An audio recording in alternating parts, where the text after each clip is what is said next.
Pour arriver jusqu'ici, il faut avoir envie d'autres émotions hors des sentiers battus.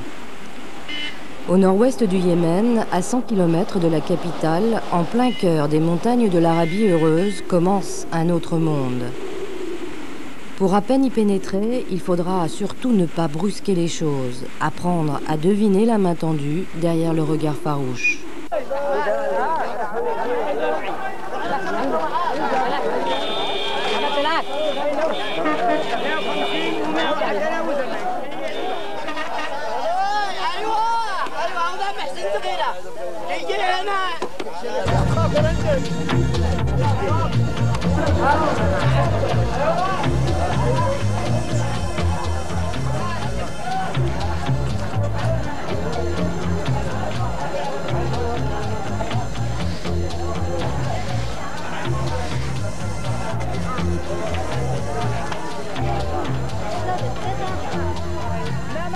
Ici, les armes font partie de la vie de tous les jours. Tous les hommes en portent une, qu'il s'agisse de la djambiya, le poignard traditionnel, ou de la kalachnikov, devenue tout aussi traditionnelle.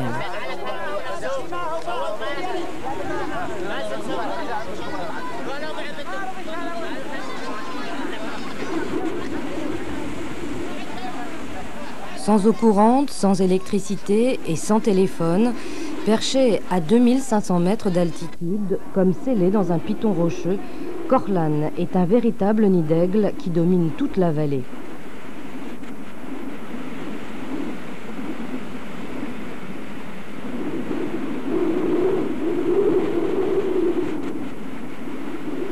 Dans l'ombre de ces montagnes vit un peuple fier et secret.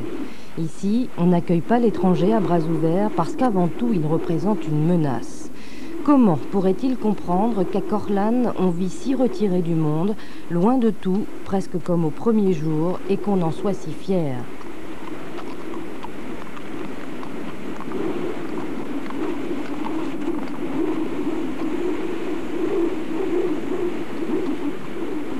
Saleh Loutfallah a 42 ans et il a toujours vécu dans cette maison en haut du village. Aujourd'hui, 35 personnes y habitent avec lui. Son père, bien sûr, mais aussi son frère, leurs épouses et tous les enfants. Accompagné de quelques-uns d'entre eux, et comme tous les matins, Saleh Loutfallah part travailler sa terre.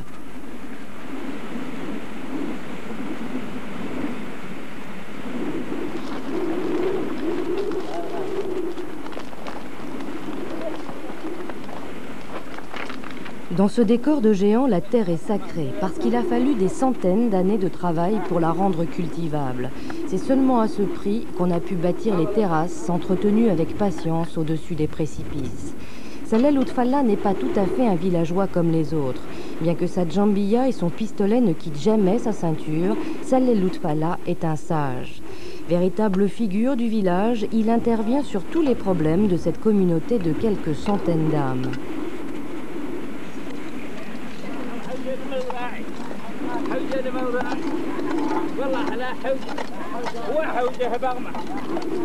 Ceux qui vivent encore ici se retranchent farouchement contre ce qu'on a pu appeler le progrès. Les autres, attirés par le bruit de la ville, ont quitté Korlan et ses traditions, mais aujourd'hui le sage du village est un homme heureux. Il y a encore quelque temps, beaucoup de gens partaient à la ville pour chercher du travail. Maintenant, c'est le contraire. Ils reviennent tous et ils sont très fiers de la travailler, cette terre. C'est pour ça que les terrasses sont à nouveau entretenues et cultivées. Et c'est une bonne chose parce que c'est comme ça que notre pays doit être.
Korlan, comme dans les dizaines de forteresses qui hérissent la montagne, c'est vers 13 h que la journée de travail des hommes se termine. Saleh Loutfallah rentre à la maison. Tous les hommes de la famille, du grand-père jusqu'au dernier des petits garçons, se retrouvent pour le repas. Invisibles, les femmes sont cantonnées à la cuisine.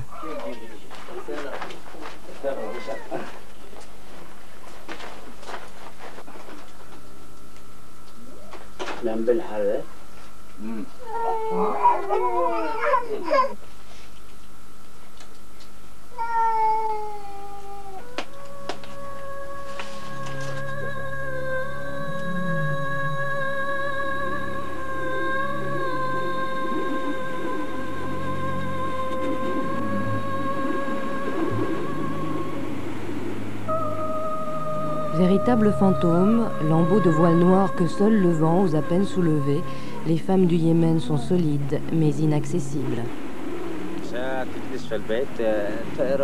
Chez nous, le rôle de la femme, c'est d'élever les enfants et de s'occuper de la maison. De temps en temps, si son mari en a besoin, elle l'accompagne au champ et elle travaille. S'il n'en a pas besoin, alors elle reste à la maison. C'est vrai que les femmes ne participent pas à la vie du village.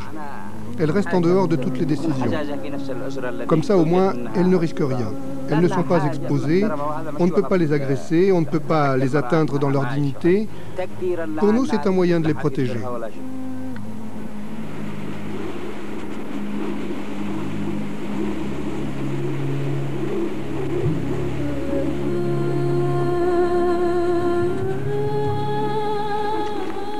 Tout début d'après-midi, comme le commencement d'un rituel quotidien.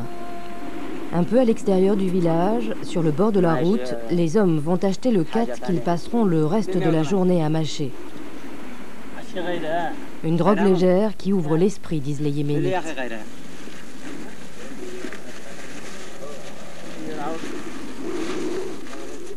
Pendant ce temps-là, dans les rues qui commencent à se vider, règne toujours la même ambiance, une sorte d'agressivité souriante. Ce jour-là, tout allait bien. Il est vrai que les Yéménites ont le sens du jeu. Mais lorsque les hommes sont armés, parfois les choses dérapent et les tribus des montagnes s'affrontent alors dans de véritables batailles. Chez lui, Saleh Loutfallah retrouve ses amis pour la séance de khat. Un lieu de rencontre, encore une fois, exclusivement réservé aux hommes.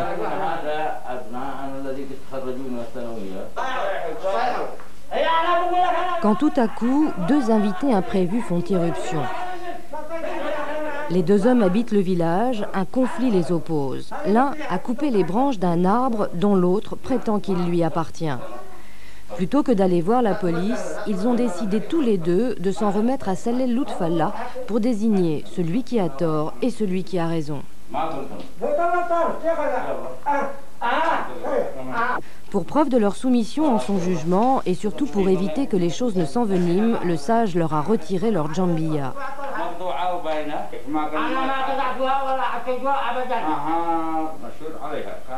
Après avoir écouté les deux versions, il décide d'aller constater les faits sur place.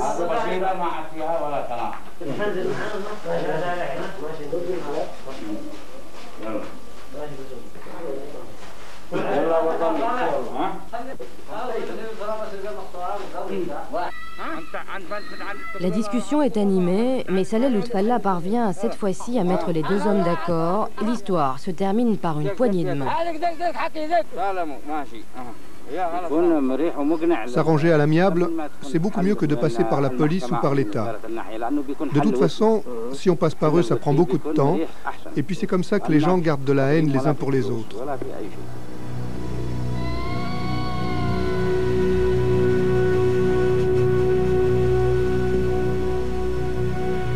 Si tous ces villages sont construits comme des citadelles imprenables, c'est que les Yéménites ont souvent eu à se défendre contre les envahisseurs. D'abord les Éthiopiens, puis les Perses, les Turcs, les Anglais et enfin les Égyptiens, mais tous ont échoué. De ces temps troublés, il reste aux Yéménites leurs armes et leur méfiance pour tout ce qui vient d'ailleurs.